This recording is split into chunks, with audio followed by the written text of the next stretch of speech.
जय श्री राम। एक बार राम अपनी सभा में बैठे थे कि एक सेवक ने आकर कहा, हे महाराज, आपका वृद्ध मंत्री सुमंत्र स्वर्गगामी हो गया। उसकी पत्नियां सती होने हेतु आपकी आज्ञा मांगती हैं। यह समाचार सुनकर श्री राम जी एक रथ पर आरूढ़ होकर सुमंत्र के घर गए। वहां पहुंचकर उन्होंने सुमंत्र की जन्म कुंडली मंगाई और उसे पंडितों को दिखलाया। उससे यह ज्ञात हुआ कि 9,999 वर्ष सुमंत्र की कुल आयु थी। उसमें सब तो व्यतीत हो गए, अब केवल 9 दिन शेष रह गए हैं। तब श्री राम ने गुरु वशिष्ठ को बुलाकर उनसे कहा कि हे गुरु, त्रेतायुग में 10,000 वर्ष मनुष्य की आयु मानी गई है। इस नियम से यमराज ने मेरे राज्य में मेरा अपमान किया है।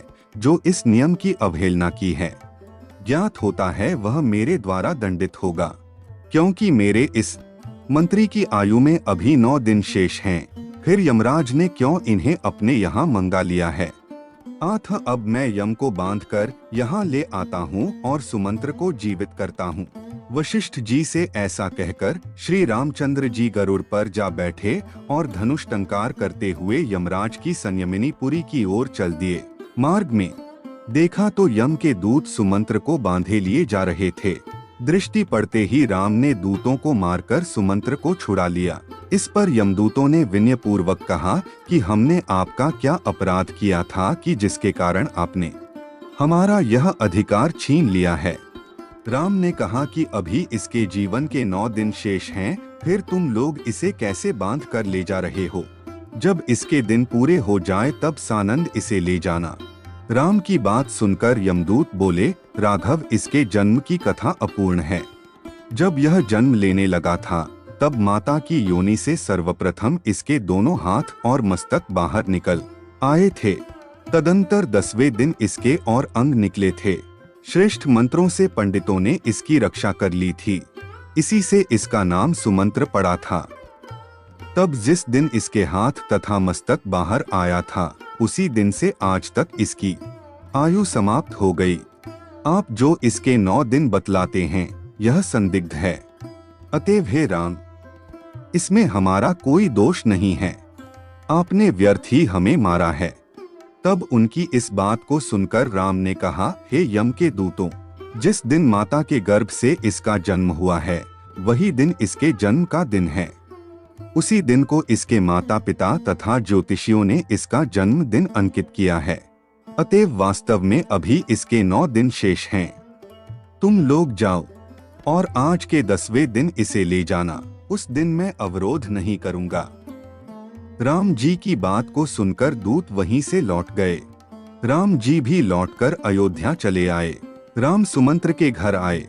वहां उन्होंने सब लोगों को सुमंत्र के साथ प्रसन्न देखा।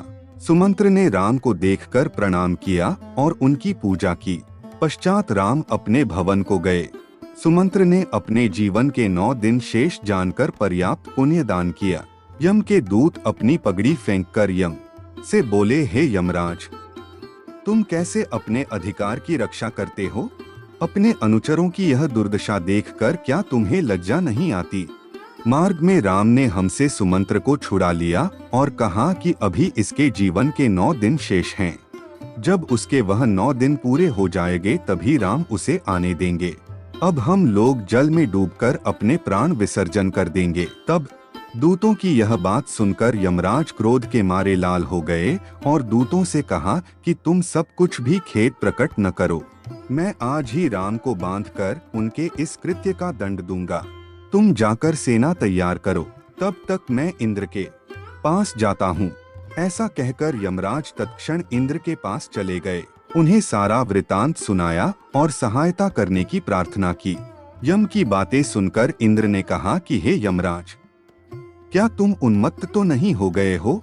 तभी तो भगवान विष्णु के साथ युद्ध करना चाहते हो। अब यही उचित है कि तुम अपनी संयमिनी पुरी लौट जाओ। राम का तुम क्या कर सकते हो? उनसे भयभीत होकर ही तो मैंने अपने यहाँ से पारिजात और कल्पवृक्ष, इन दोनों देववृक्षों को उठा दिया था। इंद्र का ऐसा वचन सुनकर यमराज अग्निलोक को चले गए और जब सहायता मांगी तब अग्नि ने भी वैसा ही उत्तर दिया। तब उन्होंने नैऋत्य, वरुण, वायु, कुबेर, ईशान, रवि, चंद्र, बुध, गुरु, शनि, राहुल, केतु तथा मंगल सभी से सहायता मांगी, परंतु यम को सबने इंद्र के समान कोरा उत्तर दिया। फिर यम लौटकर ब्रह्मा के पास गए। पातालवासी और सप्तद्वीप के राजाओं से भी सहायता मांगी, किंतु राम के प्रतिरोध में उनकी किसी ने सहायता नहीं की।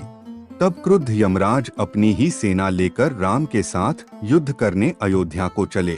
यमराज एक विशाल भैंसे पर सवार थे।